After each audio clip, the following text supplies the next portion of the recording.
There we go. That is awesome. Steve in the wild. Are you wearing the same shirt? No, that is a different shirt. But the reason I'm wearing Elvis glasses is on day one, we're on our way portaging in, and at the end of this one portage, we find like somebody left a hat behind. It was a very nice hat, like, nice kind of canoeing hat or whatever. And there were two guys that were kind of doing the same portages with us, but they were moving faster. One was like a 68-year-old guy and his son, and they were very fun to talk to. Well, the old guy was fun to talk to. The young guy, like, he was just on a mission taking care of his dad. But the old guy was chit-chatty, and so I thought, well, maybe it's one of their hats. Let's bring it along. So we threw it in our canoe. We're canoeing along, and we see them. They've stopped at this site, and they kind of wave us over. They say, hey, if you want this campsite, you're welcome to it. We're just stopping here for lunch. I go, okay. And as I'm approaching in the canoe, I'm like, hey, did you guys leave behind a hat? And the one guy's like, what? I'm like, a hat. He's like, what? And I take my hat off. And I'm like, a hat. And I shake my hat. Well, my sunglasses were on my hat. Oh, no. The lake. And we're paddling by it. Pat, looks at him, tries to grab them. No, they were gone. No. My sunglasses are at the bottom of the lake. Oh, no. But Pat had a spare pair. The Elvis Presley glasses. Nice. So every time I put on the Elvis Presley glasses, he was like, wait, take a pose. I was doing like a, hey, baby. That is absolutely what that is. Did you do like the... Yes, the Elvis pose before we... There you go. There's my great sunglasses story of 2022. I love it. You were also supporting me in Ragnar with memes of Pat. I was. That was pretty funny. Oh my gosh, that made my Ragnar. Ragnar sucked ass like the first 4 hours of it. Flat tire. The flat tire. Do you want to talk about the flat tire episode? You know what? I've actually had really good therapy over the past 2 days talking about the flat tire episode that I'm kind of like therapied out. Okay. So we don't need to talk about the flat tire. All right. I don't know. I expected Ethan to hear it more because Ethan and I talk at work a lot, but I haven't really complained to Ethan We've enough. been pretty focused. It's one of other Jess's stresses that will melt away after tomorrow. Oh, I hope so. Oh. So Ethan, I was going through my photos when I got home, and I had a bunch, obviously, of Pat, because he was in my canoe, and I was taking pictures with my camera. And I knew Jess and Brandon were on their Ragnar run. So I took basically any photo, preferably awkward photos of Pat, some kind of weird expression. And I turned them all into memes and was just texting them to them. It was pretty funny. I entertained myself. It was awesome. It helped me through the stressful times. Were you the first leg again? So everyone has 3 legs. And I'm runner 2. Oh, okay. I have 2 legs. Actually, men do have 3 legs. That's true. Women not. Well played. Every man has 3 legs. You had 3, and was this a run from Minneapolis to Duluth, right? Okay. Yep. And leg 1 we started at 6 a.m. And first thing that happens is that one of our coworkers is 15 minutes late, which I planned for. So my 15-minute buffer totally worked. Perfect. No big deal. We're driving there, and the same guy I said, okay, everyone get out your vest and your headlamp, because when you check in, you have to show you have a vest and a headlamp. And he said, I don't have one. And I said, huh? And he's like, well, I'm not running until like 10, so I just didn't think I needed it right away. We're gonna go to my house afterwards, so I have everything at my house. I go, but didn't you watch the video? And he goes, well, yeah. I go, didn't you check the 5 boxes and one of the boxes said bring your headgear and your vest to check-in? He's like, well, yeah. I go, you didn't fucking pay attention, did you? And that moment is when the entire van saw me snap. This was 20 minutes into Ragnar. It is now 4:45 a.m. and I snapped. I'm like, I don't know. I don't know what to do. We're not going to be able to check in. We can't check in. They're going to stop us from running because you don't have your stuff. I go, it is a safety thing. And he felt bad, and we figured it out. We're standing in line, and I'm just thinking, I'm stressing, right? I'm quiet now. Now I'm quiet. And we're standing in line, and I look over at him, and I said, go to the bathroom. I don't want you here. We're going to say you're in the bathroom and see what happens. And so then we get up to the front, and the lady's like, oh, there's only 5 of you. Where's your 6th runner? And I was about to speak, and then another runner, she goes, he's sick. He's not able to make it. She's like, oh, okay. She checks us off because it's literally a checkbox. Sees that we all have it, and we move on. And I'm like, oh my God, thank God. Okay, Nice. So that stress is gone. It cleared up. It's not raining anymore. Our first runner runs and it's not raining. We're like, yes, we got this. In the middle of his run, it starts raining again. I'm runner number 2. Guess what happens? Downpours. Oh, I was going to go with it. It was perfect. No, downpours. It is literally me running through a car wash. That's what it feels like. Luckily, I had a hat, 2 extra pounds of water in my shoes. No big deal. Running up hills last 2 miles, wind coming at me, downpouring rain, no big deal. Just like an experience at work. Yes. Keep going. Yes. Get in the car. I get in the van. I'm like taking selfies, like leg 1 is done. Yeah, I got this.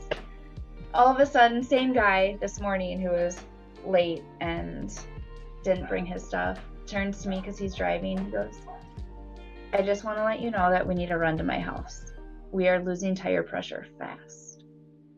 And I look, and there's a indicator on the dashboard that said we are at 20 pounds of tire or whatever. It's supposed to be at 53. And I'm like, okay, so runner's off. Now we're diverting to his house. He has a air compressor at his house, of course. Who doesn't? We shove the tire with air, and he's like, okay, go to my mechanic. I'm going to take my car, and we are going to meet the other runners. We still have 2 more runners. We're going to not skip a beat. You take the 2 other runners and drive to my mechanic. He can help you. Within 5 minutes, I was driving on a rim. I had to pull over, and the 2 other runners in the car, thank God for them. I'm not kidding. Thank God, because they fixed it within 30 minutes. They took out the manual. One of them read the instructions. The other one put everything together. They both worked together. They were outside in the rain fixing a flat tire while I was inside crying, calling the rental company because I'm like, what? We need a new tire. We can't be driving 200 miles to Duluth and then 200 miles back on a spare. We need a new tire. And they're like, well, we can bring someone to you. I go, we are running. I can't wait for 4 hours here. She's like, or you can go to a tire place and we will reimburse you. I'm like, okay, let's do that. So they fix it. At the same time, I'm off the phone with the rental company. We go to Discount Tire. I am going to thank God for Discount Tire. I will promote them till I die. We called within 30 seconds of telling them the car or the tire information, they're like, yep, come on in, we have it, we're going to get you in immediately, and you're going to be out in 30 minutes. We're like, okay. We go there instantly. They're like, yep, we knew you were coming, we have everything ready. They take it, they put it on, they bring us back. We were out within 30 minutes. It was like amazing. Thank you, Discount Tire in Maplewood. Yeah, Maplewood. Thank you. Troy, I think his name was. I can't remember. And then we went back to our friend's house, and everything was smooth from there on out. Got a shower. He made us lunch. He made us amazing hamburgers, and we were able to shower. Like, because I was freezing. Not only was I freezing cold from running in the rain, I was shaking because I was so stressed and I had so much anxiety that I was just shaking. My entire body could not like calm down. Kind of sounds like hypothermia. Oh, hypothermia and extreme stress. It's Wow. like people underestimate what wet clothes can do to you, even when it's warm out. Yeah, it was freezing, and legs, like the rest of the time was flawless. Like it was perfect. Nice. We had a great time, but the first 5 hours sucked ass. Well, I'm glad it all worked out. That's a great feel-good story at the end. Discount Tire. We're gonna mention him again. Yep. Maplewood Discount Tire. Woo-hoo! There. I will always go to Discount Tire from here on out. But yes, and now I still need to get reimbursed for the tire because it was on my credit card, and they're asking me for all this stuff that, yeah. I'm never gonna be captain again, ever. Yeah, I thought you said you were retiring. Are you gonna Yep. do Ragnar again, or are you done so? So I talked to our coworker who was the team captain for the van 2, and she's like, well, next year, blah blah blah blah blah. I go, there will be no next year. I am not being captain next year. I go, I will run as long as I'm not captain. She's like, well, you might have to be. I go, no, I'm out. I'm gonna tell you right now that this is me saying no. It's very easy for me to say no right now. I had a nervous breakdown last night. Like I had so much anxiety going up to it, through it, and then finally last night it was like releasing all of that anxiety. Not doing it again. Wow. So, Steve, did you have any hiccups or things that, besides your sunglasses going into the lake, that would suck? No major hiccups, but a lot of that is due to a couple of things. Me and my friend Mark have been doing this for 25 years. We have it down to a science and an art. Yep. And like there would be things like the night before I'm checking my water filter and I'm like, my filter isn't working. I'm either going to have to stop and buy one, or I got to call Mark. Mark, are you bringing your water filter? Does it work? He's like, yep, I got mine and extra filters. Cool. Boom. Perfect. Done. Nothing like, hey, are you bringing this? He's like, yep, got it. Boom.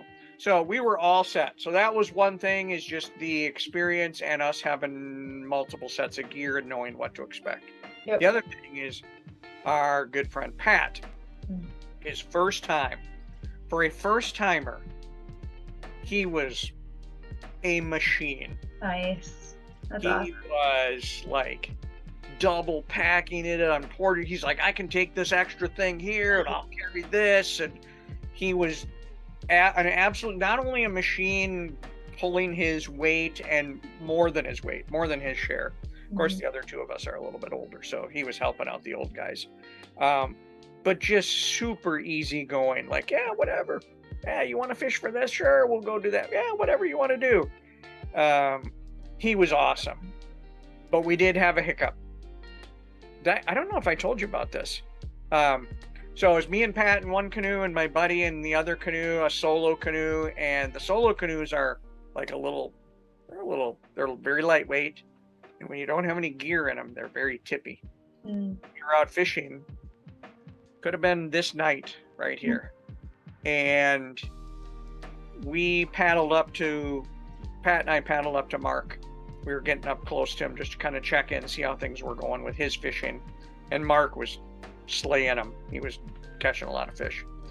And Mark sees us approaching and he sticks his paddle out, but I'm like directing us so we're not going to hit him or anything, but he overextends and he flipped his canoe in the middle of the lake. Oh no. Like 30, 40 feet of water, and he didn't have his life jacket on, which I'm guilty of it when it's super calm. Like, it's too hot. So he's like in the water. His canoe, these things, they don't have like a ton of flotation in them, Kevlar. They kind of float on their own, but he's got so much fishing gear, his canoe is starting to sink. But we get him, I like grab his life jacket, which is floating there. I go, put this on, and he starts reaching for our canoe. And I'm like, no, don't touch our canoe. Then we're really screwed. Yeah. So he's riding water. He gets his life jacket on. We are like grabbing gear out of his canoe and getting it in ours. And he had a big, heavy pack for his fishing. And finally, I think that was the big problem. And when we got a hold of that and lifted it out a little bit out of his canoe, that helped. Okay. We had to scramble to get some other gear that was floating. But in the end, we basically built a train. It was me paddling, Pat hanging on to the submerged canoe, and Mark hanging on to behind that canoe and kicking. And I paddled us into shore. And when we got everything in, we were able to empty it out. And in the end, he lost one fishing rod that's at the bottom of the lake and maybe something else. But otherwise, everything survived. That is thankful. That was harrowing, and I'm glad it was in August and not like in May when I've been up there when the water's like 40 degrees. I mean, the water was like 70. So, yeah. Wow. Anyway, here's my one mishap. In the end, it all worked out. But totally innocent. He was just kind of reaching his paddle out and overextended, and boom, just like that. Well, and was he okay? Like, how old is he? Was he able to like tread water for that long and like? Yeah, well, he was. Okay. He was a little flustered, and believe it or not, these people do exist. He is older than me, Ethan. I think he was probably more embarrassed about it than anything. Okay. But it really could have happened to anybody, especially in that kind of canoe, because they are like super tippy. Yeah. But yeah, he was fine, and he was a decent swimmer. But he was certainly, I think, probably more shocked at first when it happened, and like, oh my God, how am I gonna recover all this stuff because my canoe is sinking? Yeah. So that was crazy. Other than that, everything was fine. It was super warm up there. I have never been up there when it was that warm. Like at night, it was like 70. Really? Interesting. Huh. Is it good though? Would you much rather have it like that, or would you much rather have it cooler? I don't think it really mattered to me. I was glad it didn't rain a whole lot. But I'm used to like, I'm going to bed, I'm putting on socks, I'm putting on leggings, I'm putting on a long sleeve shirt, and I'm crawling in and zipping in. Right? Yeah, like over your head. And this was shirtless, laying on top of my sleeping bag, checking the rain fly of my hammock, trying to wing that out further to get a breeze, that kind of thing. So got it. Wow, that is hot. Yeah. Do you normally go in August? No, I don't. Not this early. Late August, early September is a great time that I love to go because it tends to be very bug-free and, more importantly, people-free. Yeah, what you're describing is like a lot of the camping I did. I don't think I went quite that far north though, but it was a lot of like, it was comfortable to sleep out under the stars and stuff without anything. So yeah, so this is the view from our campsite one night. And that shoreline is Canada. Nice. Oh, really? Yeah. The middle of the lake Cool. was the Canadian border. You Yeah. could walk out there and see it. There was a string there. Yep. I'm kidding about the string. Yeah, Jeff. no, they have to do that so that you know when you cross into Canada. Right. They can't just, I mean, they can only have so many Mounties on the Right. Canadian side of the Right. land to keep you from coming in. No, we were up at one of the motorized places. It's not the Boundary Waters area, but we were on a body of water that bordered Canada, and we had gotten lost apparently, and we were in Canada. Oh, really? And there's nobody around, right? It's like we could just go park the boat and get off and be in Canada. But yeah, we were trying to, and we were running out of gas, so it was like and it was getting dark. It was so bad. It was so bad.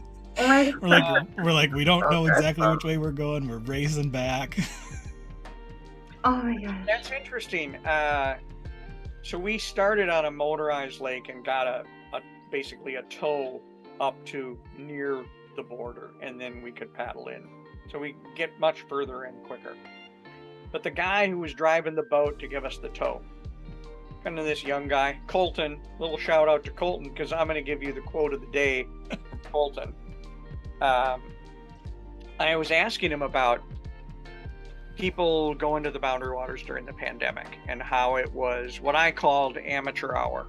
You know, like, people, it's a pandemic, it's socially distanced. Let's take this as an opportunity for our first trip to the Boundary Waters. Yep. And there's a lot of things where people didn't follow proper protocol for trash, food, Yep. fish remains, etc. And so we ended up with nuisance bears, okay, who learned the wrong lesson. Mhm. And so I was asking him about this, and and he was talking about how some people had to be rescued because they got lost. Hmm. I don't know how that happens, but I guess it did. But then he had this quote: "There is a significant overlap between the smartest bears and the dumbest people." So significant overlap. Yep. Yeah. That was just I was flabbergasted at the wisdom. Oh, that's awesome. I mean, it's like anytime I've been up there, the official campsites, there's always like a bear locker usually, but it's like if you do any kind of camping in any woods anywhere, like your food has to be in a place where they can't smell it, away from you, in a car, in a boat, up a tree. Mhm. Like it's got to be away from, and you can't keep it right in your campsite is the other thing. So it is funny to me that like people just don't know that. Yeah. I mean, I can see them not knowing it because they changed things during the pandemic. You used to, and now it's kind of back to this, although it's a little different. You used to, when you'd pick up your permit, you were forced to watch a video on protocol. Okay. And then after you watched it, they'd like quiz you with a couple of questions like, hey, what are you supposed to do with your fish remains? What do you do with your trash? And it was always, you had to answer them correctly. Yep. Well, during the pandemic and social distancing, they said, nope, you can self-issue your own permits. You can just download them and print them and you're good to go. Yeah. What could go wrong? I'm sure they said, and here we are. Yeah. I feel like lakes are like that now too when it comes to pandemic and people getting boats and pontoons, because again, it's like a social distancing thing, and you don't need to take a test to get a boat. And a boat is a motorized vehicle, and there are really dumb things people do. I see it now, and I'm like, really? Like, you need a license. Like, I truly feel like you need a license to have a boat. But nope, you don't need anything. It's just the weirdest thing. So same with camping and hiking. I feel like boating license should be required and tests. Yep. Yeah. I agree. I mean, if you can get a DUI on it, you should probably be able to get a license for it. Yeah. Yeah. Yeah. So you're all good now that Ragnar's done, Jess? I'm much better. And now the next stress is getting Reese in her new school. So that's not next week, it's the following week. And then the next stress after that is getting Brooke to go to school without Reese. Like, this will be the first time ever Brooke walks into school without her big sister. Oh, wow. And Brooke is she's very dependent on Reese, and she's very dependent on me and Dad. She's not someone who can just kind of tackle things on her own.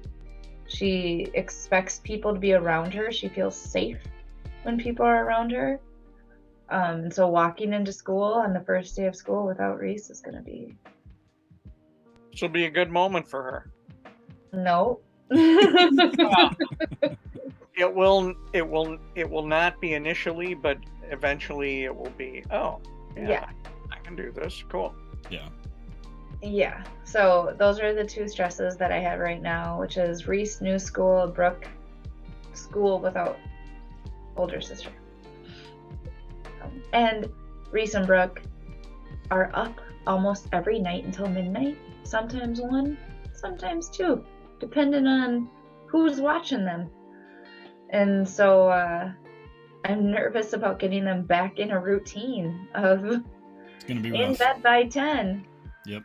Up at 7. Like, they're not used to that. Nope. I'm not looking forward to routine.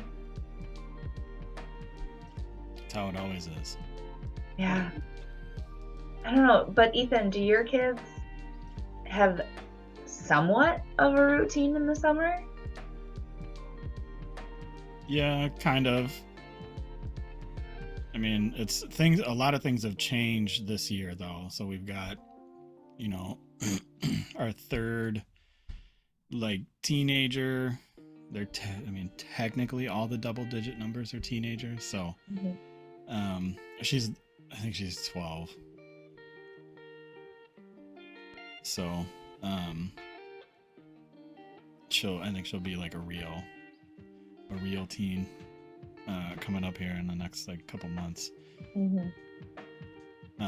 But so things have changed because she's wanting to. This is the transition time when you're like a young kid versus an older kid, and since she has older siblings, she has seen that, so she wants to do more things like the older siblings are versus the younger siblings. And so it's been a little bit. It's not really a train wreck, but it's just like there's a lot of things that changed. That because her and her younger sisters were all super close, and now they're splitting up a little bit because she wants to be closer to the older kids. So she ends up staying up really late, and then the younger girls, they go get in bed around the same time. But so they hang out all day. They do they play all day and they do stuff on computers and phones, and then it's time to go to bed, and then they go get in bed, and then they play in their bedroom for 2 hours before they go to sleep. Which is awesome. At least there's some form of routine. But what's your chief strategy to get them to change their sleeping pattern?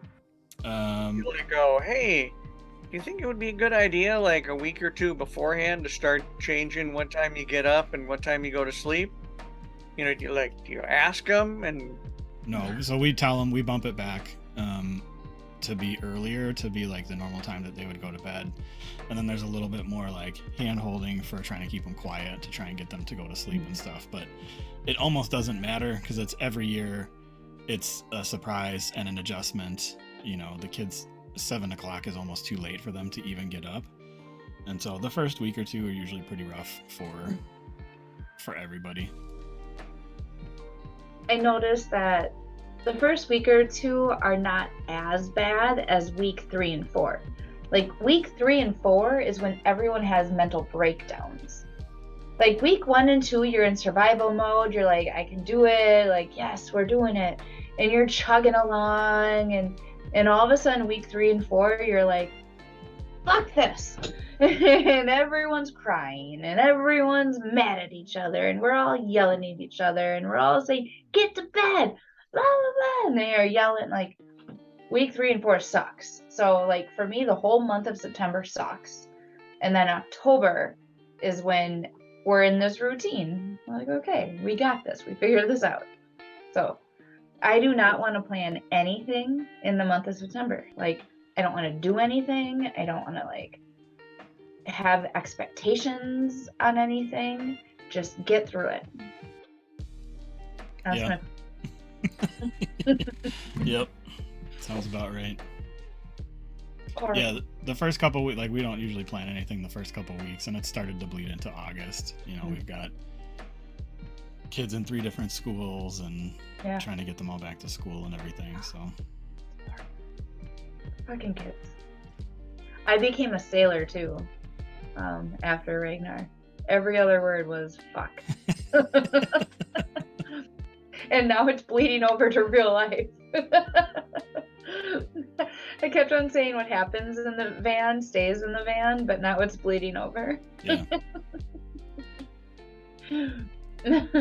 My poor kids. They're fine. They're good. I mean, it's just how people talk. It's not like it makes you dumb or bad.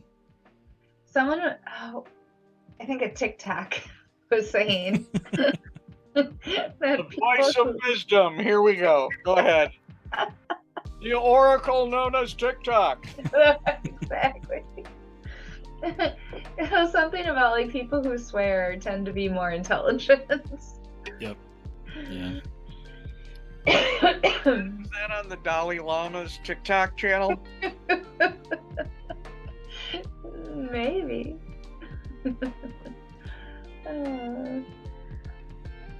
I told the girls, I go, girls, after Mom records her podcast, we are going to bed. Like, it is official. Like, I need to get ready for bed. I'm going to put on my pajamas and brush my teeth, and we're going to lay down and snuggle. Which Persona pajamas are you going to put on? I was just going to ask. Are these like, they're special kid snuggling pajamas? Do they got footies? The hood with some ears? They are totally kids snuggling pajamas. Oh, that's fantastic. You should see the back of my door. I have 3 sets of pajamas on the back of my door. Oh my gosh. I have me by myself pajamas, I have me snuggling with kids pajamas, and I have me with boyfriend pajamas. But yes, I have 3 different sets of pajamas. Do they get more expensive because there's less fabric? Oh, good question. No. Yes, the cost is inversely proportional to the amount of covering. No, they're all Victoria's Secret, no matter what you get. So there you go. $80 or more. I don't think I ever would have called that. But now I really want to get you those adult, like footy pajama, like adult unicorn footy pajamas. Oh yeah. Yep. For Christmas last year, I got us all matching pajamas, and we all have footy pajamas. But did you go to the company Santa with them on? That's the real question. No. We were out of town that weekend, or we were somewhere that weekend. So no. Did you do that, Ethan? Yeah, my wife, when our kids were younger, she made us all matching pajama pants. She made them all for us, and then we all showed up to Santa with matching pajama pants. Yeah, everybody loved it. That is great. Speaking of Santa, I need to make sure Brooke is not around. I want this to be the last. I wanted last year to be the last year of Santa. I don't want any more Santa at all.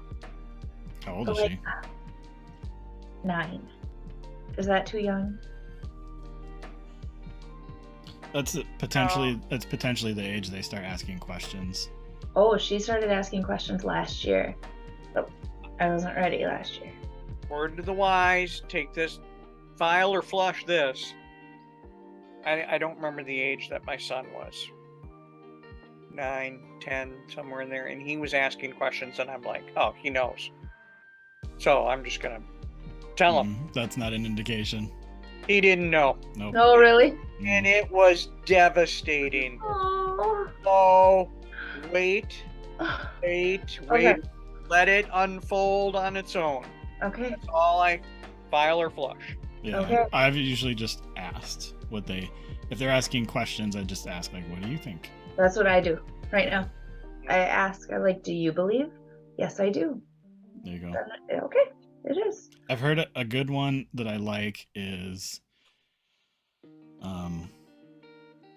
that's yes, they're not real, but we're all kind of Santa, and we all perpetuate it, and we all do it for younger people, and that's like, so now you're in on it, and now you get to do it for younger people too, type deal. And that worked with my oldest. There's no one for her to be older too. You know what I mean? And so. Well, just people in general. Yeah, she's not a people person. I mean, she is, but she's not a kid person. She could care less about kids. Give her a dog and she's happiest as can be. Yeah, I feel like this year I'm sick. I'm so sick and tired of damn Elf on the Shelf. I don't want Elf on the Shelf anymore. I just want to throw him across the room. But now there's one at Dad's house too. So now it's like, and Dad's really bad at moving it. So Dad makes up bullshit as to why he doesn't move it. And then I'm the one who has to like answer the questions when she comes to my house. And I'm like, oh my God, I do it consistently. Why can't you? Yep. And then Elf on the Shelf is a whole thing. It's like a whole commitment. Oh my God. And then I'm the one who's Santa every fucking Christmas. Like, I'm sick of waking up at 2 a.m. and stressing. Here is the Christmas spirit coming out in Jess. Every fucking Christmas I have to do the damn Elf on the Shelf. I hate that fucking Christmas spirit. It's my so favorite time of year. We have two. the most wonderful time of the year. I just love stay it. up until 2. That's the way you roll. I can't though, because Reese and Brooke, they like watch every move I make. You think so? Yes, I know Brooke does. Start staying up late. Start doing weird stuff. Like color, put things with crayons, put things up, weird designs. Speaking of that, they color Pentagrams of candles in the living room. Sorry. Speaking of that, Brooke colored on Sparky tonight. He's now teal. Oh, really? Mm-hmm. How does he feel about it? I came home, and usually he's excited to see me, and Sparky always takes a shoe and like runs away with it. Tonight, or when I came home, he looks up at me and he sits down like, she did it, Mom. I didn't do it, I swear. And I looked at him, I'm like, oh, you're teal. And he looks up at me like, again, I could tell something was wrong with him. And so I grab him and I'm like, who colored Sparky? Was colored with what? Marker? Yeah, like washable markers. But, you don't take him and get his fur dyed, huh? The groomer. Well, that's what she was trying to mimic. Yeah. Is dyeing his fur, so. Yep. Which it was cute. It didn't make me. I liked it. So, well, speaking of the kids, I should probably go parent.